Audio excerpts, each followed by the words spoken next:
Assalamualaikum warahmatullahi wabarakatuh. Waalaikumsalam warahmatullahi wabarakatuh. Perkenalkan, saya Muhammad Damriansyah dari Universitas Puari Magalatun, jurusan Pendidikan Bahasa Indonesia. Nah, maksud saya di sini yaitu untuk mewawancarai Ibu tentang pengalaman Ibu dalam proses pembelajaran. Nah, sebelum kita mulai wawancara, bisakah Ibu memperkenalkan diri terlebih dahulu? Baiklah, bismillahirrahmanirrahim. Nama saya Yusnawati. Saya mengajar di MAK Serata Mustaqim Mongkule, yaitu mata pelajaran Bahasa Indonesia. Oh iya, baik, kita langsung saja ke proses wawancaranya. Sudah berapa lama Ibu mengajar Bahasa Indonesia di sekolah? Sebenarnya kalau mau dipikir sudah lebih 1 tahun. Boleh saya mendengar bagaimana Ibu memulai pembelajaran Bahasa Indonesia?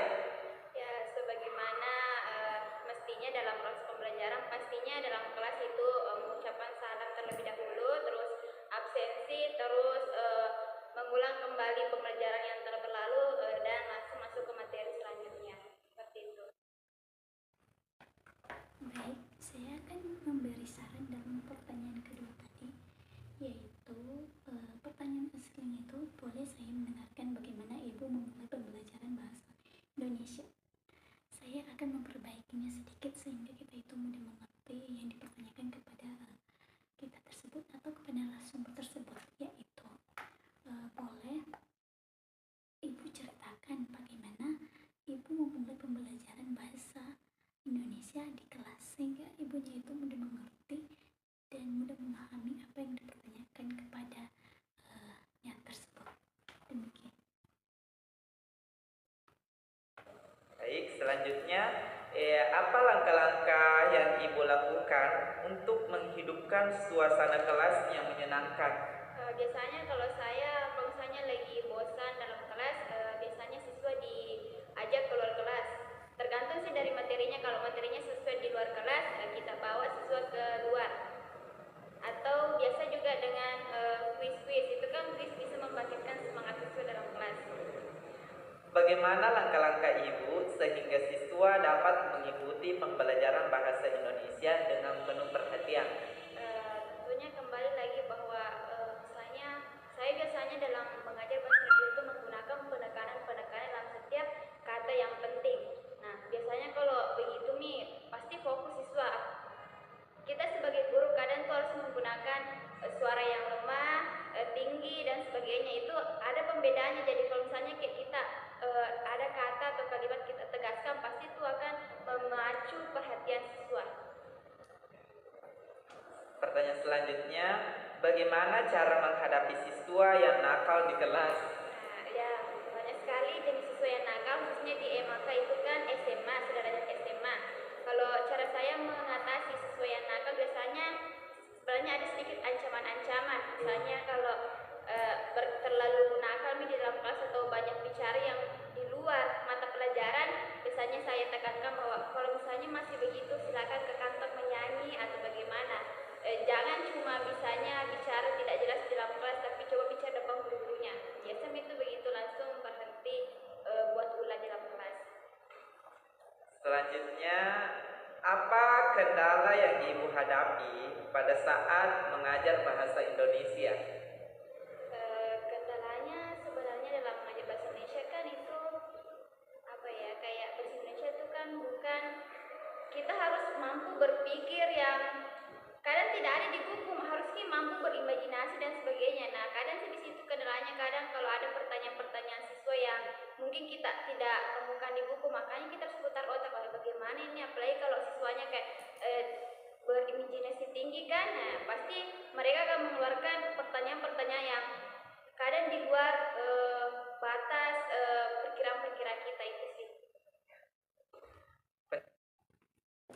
Setelah saya menyimak beberapa detik video ini atau beberapa menit, saya akan sangat penasaran pada pertanyaan selanjutnya. Pendekatan apa saja yang Ibu digunakan dalam pembelajaran bahasa Indonesia? Salah satunya yaitu pendekatan saintifik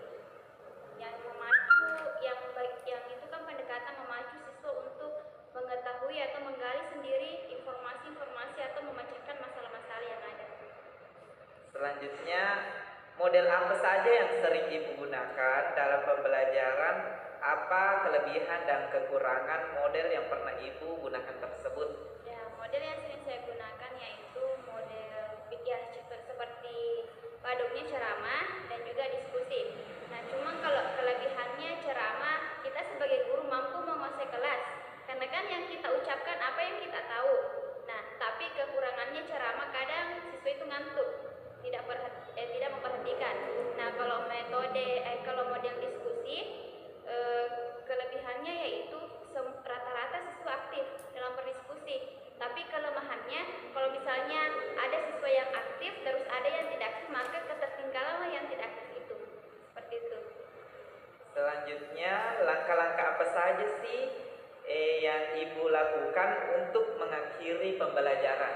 Ya, untuk mengakhiri pembelajaran biasanya kalau misalnya anggaplah menggunakan metode diskusi, makanya saya misalnya menginstruksikan agar ada yang menyimpulkan materi, setelah itu saya simpulkan kembali dan untuk mengakhiri materi tentunya dengan menggunakan salam.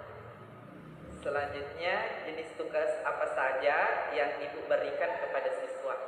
Jenis tugas yang biasa saya berikan kayak makalah, kadang juga tugas tertulis dan sebagainya, hanya secara umum seperti itu. Ya, selanjutnya, ini sih bukan dalam konteks pertanyaan bagaimana, apa sih kesan dan pesan Ibu untuk para calon guru bahasa Indonesia? Ya, pesannya untuk para calon guru bahasa Indonesia, mestinya tuh bahasa Indonesia itu pokoknya luas banget cakupannya. Makanya kita sebagai calon guru bahasa Indonesia harus pintar-pintar menganalisa masalah-masalah yang ada ataupun hal-hal apa saja yang ada di lingkungan kita, agar supaya nantinya jika misalnya saya jadi guru muncullah pertanyaan-pertanyaan yang mungkin di luar dugaan dari siswa, maka insya Allah kita bisa jawab. Intinya sih perlu saja wawasan, itu saja deh. Oh iya, terima kasih Bu atas kesempatannya yang diberikan kepada saya dan waktu. Nah, di sini juga ada kendala saya dalam menyimak video ini. Mungkin ini karena terlalu cepat dalam penyampaian pertanyaan serta menjawab pertanyaan, sehingga saya itu tidak memahami semua apa yang disampaikan oleh pewawancara atau narasumber tersebut.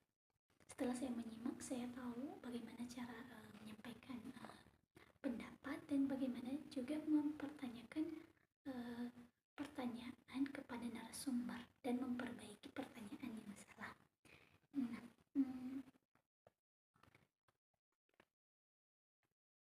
Nah, dalam menyimak video ini saya sangat termotivasi karena yang tadinya saya tidak tahu bagaimana itu memberi pertanyaan kepada narasumber dan menjawab pertanyaan kepada pewawancara, sehingga saya tahu bagaimana, dan saya sangat termotivasi karena ini akan menjadi pengalaman saya di masa depan. Sekian yang saya sampaikan.